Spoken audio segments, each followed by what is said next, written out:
আসসালামু আলাইকুম। এবারে পর্বে আমি আপনাদেরকে দেখাবো হিলি মুরগি। হিলি মুরগি আর পাহাড়ি মুরগি একই মুরগি। হিলি শব্দটা একটা ইংরেজি শব্দ।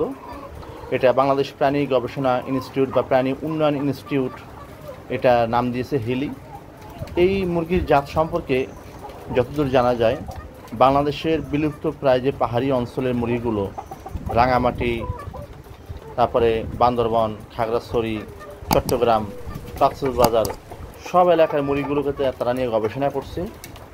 গবেষণার ফলে 10টা জাত প্রথমে মুরগিটা নিয়ে আসছে তারা, সেই মুরগি থেকে ডিম পাড়া হয়েছে, সেখান থেকে আবার ডিম পাড়ছে। এইভাবে 10টা জাতকে তারা গবেষণা করে অ্যানালাইসিস করে একটা স্ট্যান্ডার্ড উন্নত একটা জাত তারা উদ্ভাবন করছেন। সেটাকে বাংলাদেশের অরিজিনাল হিলি বলা যায়। মাংসের স্বাদ, মুরগির মান এবং দেশীয় পর্যায়ে সব কিছু মিলিয়ে সেই স্ট্যান্ডার্ড যে জাতটা হিলির, সেটি এটাই মুরগি।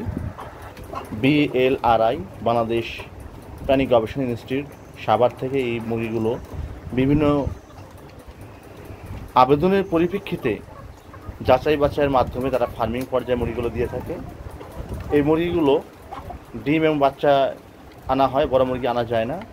যেখান থেকে যে ভদ্রলোক এই মুরগিগুলো বাচ্চা থেকে প্রায় 3.5 মাস 10 দিন পর্যন্ত বড় করছে, সেখান থেকে মুরগিগুলো সংগ্রহ করা।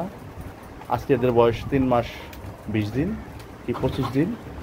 এখানে এক পিস মোরগ আছে হিলি, আর এনে 2 পিস মুরগি, আর এখানেও 2 পিস হিলি মুরগি, আর ওই পাশে আছে গলাশিলা মুরগি। বাংলাদেশের সবথেকে বড় যে গলাশিলা মুরগিটা, সেটা নিয়েও BLRI গবেষণা করছে। সেই জাতটা আমি তার থেকে সংগ্রহ করছি, এটা অথেন্টিক জাত। এই মুরগিগুলো অনেক বড় হয়, দেখেন অনেক বড় হয়।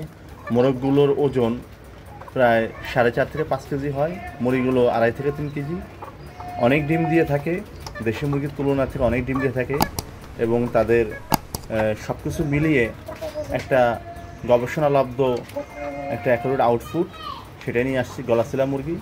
আর এখানে হিলি মুরগিগুলো দেখেন, সব কিছু মিলিয়ে এই যে মুরগিটা পাশে আছে, এটা কিন্তু দেশি মুরগি লালটা, আর ওগুলো হচ্ছে হিলি মুরগি। এই মুরগিটার বয়স প্রায় 6 মাস হতে যাচ্ছে। তা সেখান থেকে এই মুরগিটা ডিম দিচ্ছে। এখন একটা দেশি মুরগি আর একটা হিলি মুরগির পার্থক্য এখানে খুব ভালোভাবে আমরা করতে পারি। যেমন 6 মাসের একটা মুরগি, এটা 3 মাসের একটা মুরগি, অলমোস্ট তার থেকে অনেক বড় এবং যথেষ্ট আছে, গ্রোথ ভালো, পার গঠন সব কিছু মিলিয়ে এই একটা সম্ভাবনাময় একটা জাত।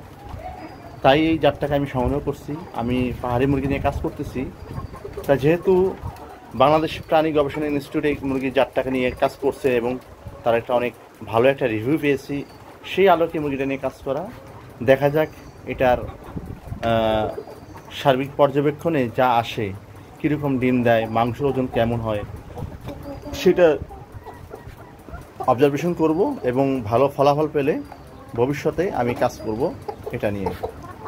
আপাতত এটা R&D পর্যায়ে আছে, এটা নিয়ে দেখা যাক কোন মুরগি নিয়ে কাজ করলে আমি খুব হ্যাসেল মুক্তভাবে সহজভাবে ফার্মিংটা ঘরোয়া পর্যায়ে সম্পাদন করতে পারবো।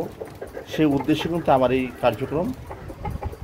এই হচ্ছে আমার হিলি মুরগি। দেখেন মোরগটা আলহামদুলিল্লাহ অনেক বড়, এবং এই মোরগটা যে আরও বড় হবে, এবং যতদূর জানা যায় এই মোরগগুলো 4.5 থেকে 5 কেজি ওজন হয়। এই সার্বিক পরিস্থিতি হিলি মুরগির।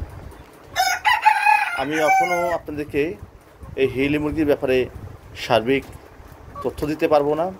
যতটুকু আমি ইউটিউব গুগলিংয়ের মাধ্যমে জানছি, তার আলোকে মুরগিটা আমার সংগ্রহ করা।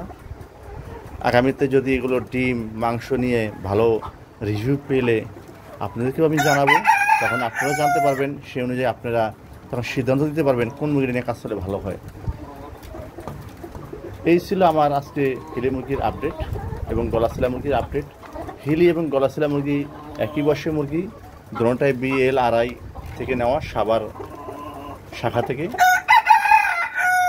তা শ্রোতামণ্ডলী, আপনারা আমার এই হিলি মুরগির জন্য দোয়া করবেন, যাতে আলহামদুলিল্লাহ আল্লাহ তাআলা যেন এই মুরগিতে আমাকে অনেক বরকত দেয় এবং এর থেকে সঠিক তথ্য উপাত্ত আপনাদের মাঝে শেয়ার করতে পারি।